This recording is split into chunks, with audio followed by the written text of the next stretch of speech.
we are celebrating turning 5 today, and I am going to share with you some 5 reasons for why MACRI. If we could go to the next slide, please.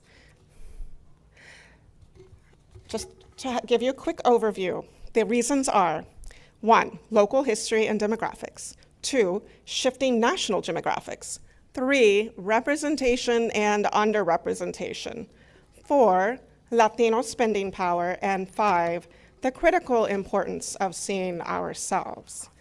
Let's go to the next slide. There you go. Okay, the next slide, please. Local demographic. Oh, I'm sorry. Can you just? Yeah, next slide, please. Thank you. So a little bit about us. I think many of you who are here today know MACRI, but if any of you got dragged here by a friend and don't really know where you are, the San Antonio has been historically the cradle of Mexican-American civil rights. And in 2018 and 2019, there were 2 major 50th anniversary commemorations here in San Antonio. One for the 50th anniversary of the U.S. Civil Rights Commission hearings, and one for the 50th anniversary of school walkouts. Those commemorations resulted in conversation about how do we keep this history going, how do we keep this history alive, how do we make sure that at the 100th anniversary, somebody is still remembering this. And so that led to a group of people just discussing what can we do, what can we create? And what came out of that was MACRI. If we can do the next slide, please. So MACRI is, oh, I do? Is it this? Yes. Okay, thank you. Okay. MACRI is a national museum and archive focused on Mexican-American civil rights history, based here in San Antonio, Texas, the cradle of Mexican-American civil rights. We intend to be a site of public knowledge and to be a place that inspires moral courage for the next generation to continue civil rights work. San Antonio is not only the cradle of Mexican-American civil rights, it's also the Mexican-American cultural capital of the United States. We have over 65% of our local population identifying as Latino, with the vast majority being Mexican-American, and we are one of the largest Latino majority cities in the United States. It's us in LA. On top of that, we have over a century of leadership in Mexican-American civil rights advocacy. And if we just look at some of these dates, you see that this is something that we have been doing for a very long time. 1885, Sociedad de la Unión, an important mutual aid society here in the city. And if you go over to San Fernando number 1, you can see some headstones that were funded by the Sociedad de la Unión. They were located on West Commerce Street, and their archives are at Our Lady of the Lake University.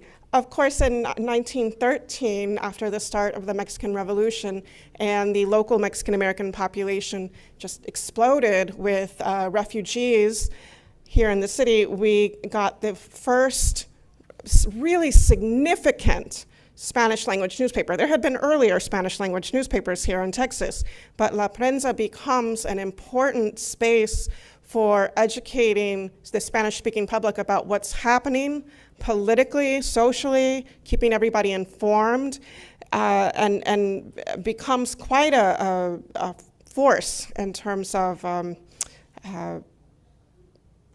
how the community came to understand themselves here in San Antonio.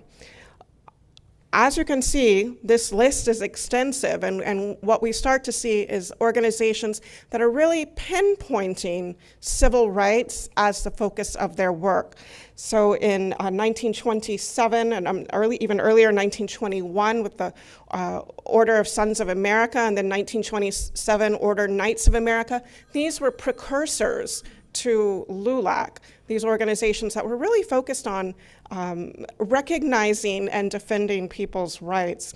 Then in 1929, we do get the formation of LULAC.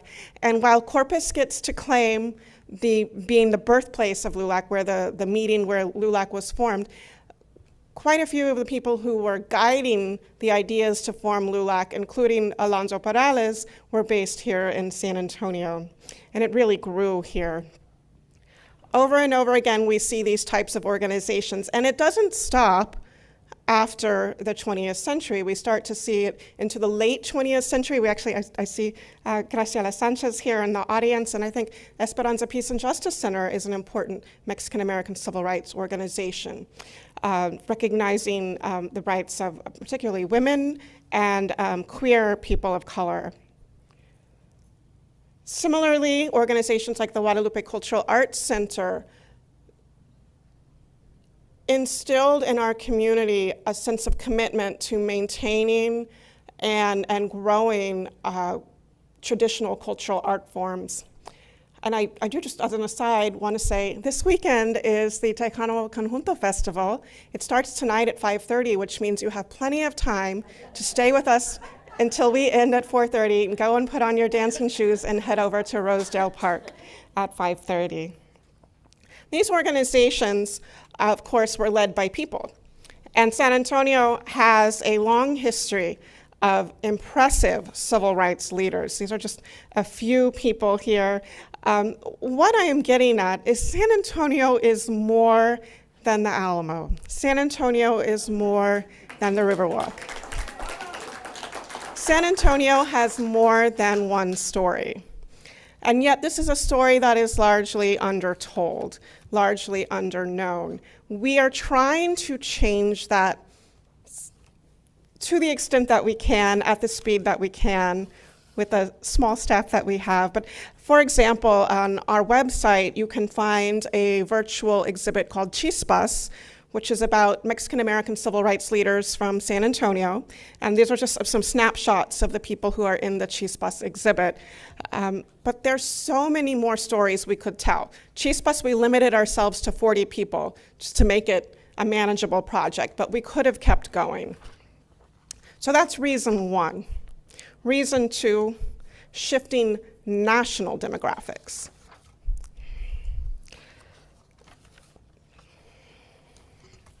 And you have to excuse me, my papers are a little in disarray. Here we go.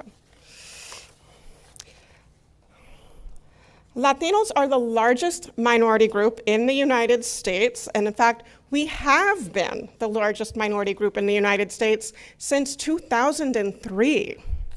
So that's over 20 years ago. We account for about 19% of the US population, and of that, 36.6 million people identify as Mexican American.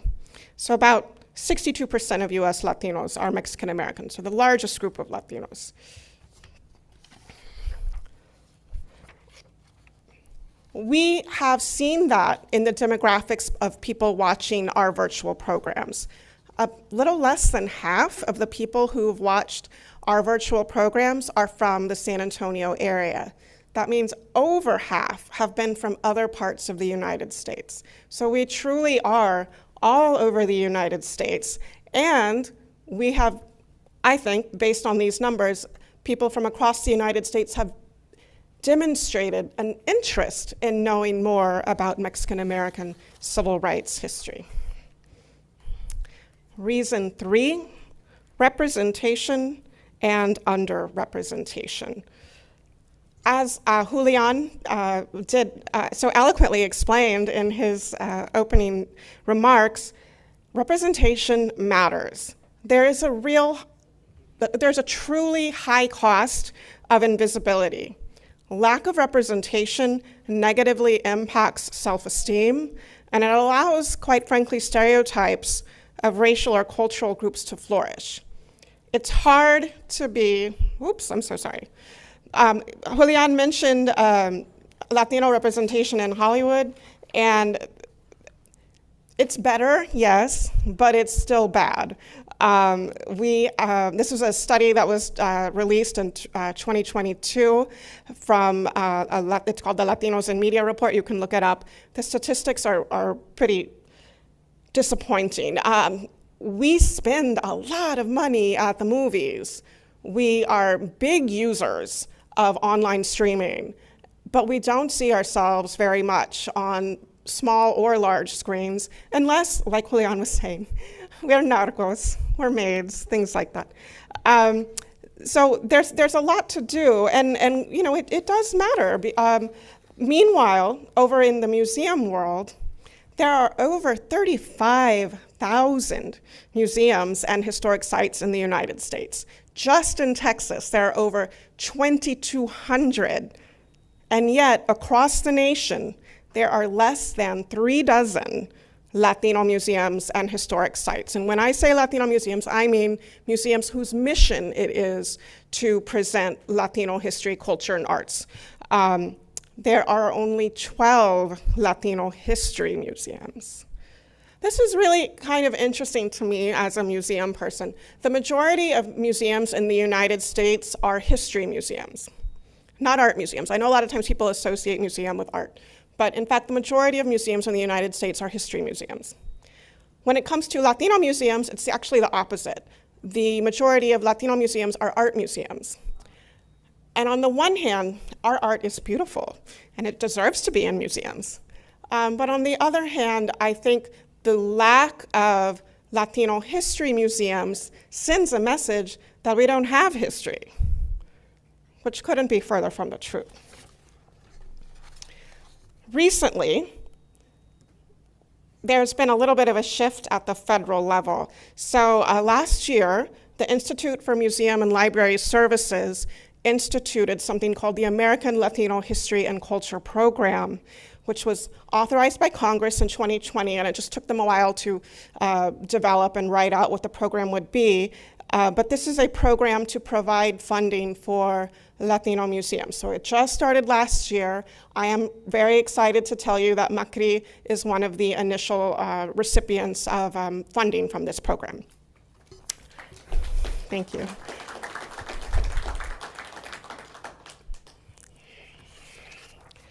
As part of this congressional act, they undertook a study to identify where there would be a market for Latino museums in the US. And you can see they were basing it on demographics of urban areas, primarily urban areas. You can see Texas and New Mexico, California, really ripe for a Latino museum in terms of they have a population that they feel would support these museums. So the darker blue areas, heavier support for Latinos in terms of an audience, and then the little yellow stars represent urban areas where they feel could support a museum. San Antonio is right there. I also want to say something about what I call the National Museum of African American History and Culture effect. Some of you might remember when the National Museum of African American History and Culture opened in 2016. It was a huge deal. It was a project that was decades in the making. And so, lots of anticipation around its opening, lots of excitement. They had to institute timed tickets to manage the crowds. In the following years of the opening of that museum, we saw an explosion of creating new African American history museums because there was so much interest in learning African American history. It has nurtured a multi-million-dollar African American heritage tourism industry. And heritage tourism is tourism that seeks to provide culturally enriching activities. So rather than going to a vacation where you're maybe going to the beach or SeaWorld, you would be looking for going to museums. So a lot of families that go on vacations to Washington, D.C. plan to go and visit museums, that sort of thing. So that's considered heritage tourism. Right now, heritage tourism in cities in the South that have African American museums is just booming. As you probably know, we are anticipating that in about 10 years, the Smithsonian will be opening a National Museum of the American Latino. So finally, yes. So we do anticipate that there will be a wave of interest in Latino heritage tourism. I think that San Antonio is positioned to be at the forefront of that. We are a city that's generally more accessible to folks living in the Southwest than Washington, D.C., and certainly it's a city that's more affordable to visit than Washington, D.C. We also have a built-in local population of Latinos. Now, a challenge, of course, is that our community continues to suffer from economic inequality. So can we afford it? It is true, right? We have a long way to go to mitigate economic inequality. However, Latino buying power is real. Just last year, a study came out demonstrating that US Latinos are a driving force of the US economy and account for the fastest growing portion of the US GDP. And you can see here another study. US Latino economic output grows to $3.2 trillion, making Latinos, if Latinos were an independent country, their GDP would rank 5th in the world, ahead of the United Kingdom, India, and France. We tend to not have the highest paying jobs. That's a reality. But we do tend to spend money, and we spend money on entertainment and family. An example of this, it's a fun example, I think, is Star Wars. Latinos love Star Wars. Any of you have any Star Wars merch? Oh, we got one right there. Latinos love Star Wars. And this did not go unnoticed by the Star Wars universe. In the last few years, we've seen quite a growth of Latino representation in the Star Wars universe, and particularly, The Mandalorian, we all love him, has really hit a nerve in the Latino community. Maybe it's a coincidence, but since Latinos have been added in bigger numbers to the Star Wars universe, Disney Plus, which has been pushing this new wave of Star Wars franchise, their funding or their revenue has increased significantly. So I think Latinos may in fact have something to do with that. Now, it's not just about the money though. We have to think about also number 5. The critical importance of seeing ourselves. Latinos are hungry to see ourselves, and seeing ourselves matters because it is hard to be what you can't see. A study that I love to reference is a 2021 study from Stanford University in which some at-risk 9th graders were enrolled in an ethnic studies course. And then those kids, the study came out in 2020, but the study started about 10 years earlier. They started following these kids who had taken an ethnic studies course. What they found is that there was a long-term positive impact on students who took that ethnic studies course in 9th grade. They had a 21% increase in attendance. Their GPAs went up 1.4%. They earned, on average, an additional 23 credits. And in particular, male students and Latino students improved in areas of math and science. And you might ask yourself, why math and science?